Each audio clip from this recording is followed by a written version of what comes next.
The second Overwatch 2 beta recently ended and it was alright.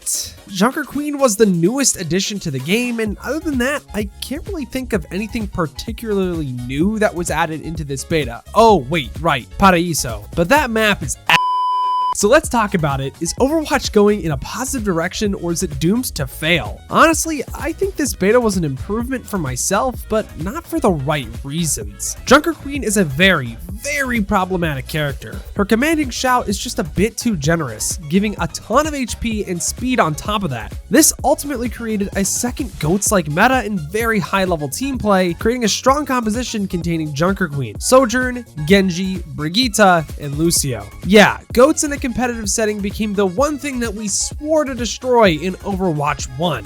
This wasn't so bad though.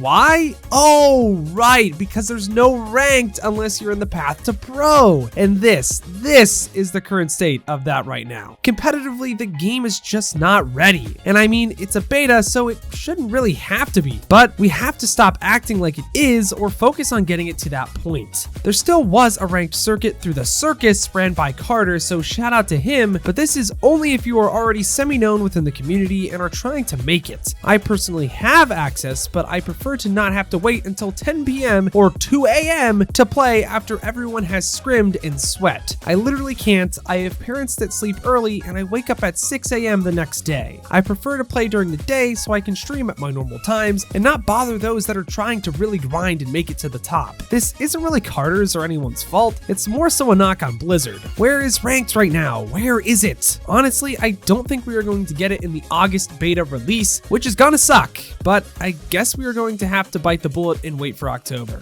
On top of competitive problems, the settings menu was just a mess, even for experienced players. I know, I've said I was working on an Overwatch 2 settings video, but at this point, I don't know what is coming and it's simply just better if I wait. There were different FPS sliders, graphics sliders, and customization options, but they were so poorly managed that it oftentimes hurt more than it helped. Now, I am no computer scientist, so I'm not sure how this coding stuff works, and it might just be a lot more difficult than it seems, but it doesn't make sense that these are the settings that were looked at instead of fixing motion blur, camera shake, and hit registration. Tons of players, including myself, have reported that Overwatch 2 simply doesn't feel as polished as Overwatch 1, especially when aiming. For example, Zenyatta just didn't feel as crisp as he did in Overwatch 1, almost like some shots were hits in the first game but not the second. If you thought this, you actually aren't wrong. It is very finicky. For me, this is a huge problem, especially when the game is far more mechanically based. Maybe I just suck at aiming and I'm coping, but every bit counts. Motion blur and camera shake make the game harder to process in your mind as well, overall yielding to a very inconsistent experience. Part of Overwatch 1's charm to me was how optimized it was, providing a clean and consistent experience. Besides the poor balancing decisions, the base game felt very smooth and responsive. Overwatch 2 needs this now more than ever.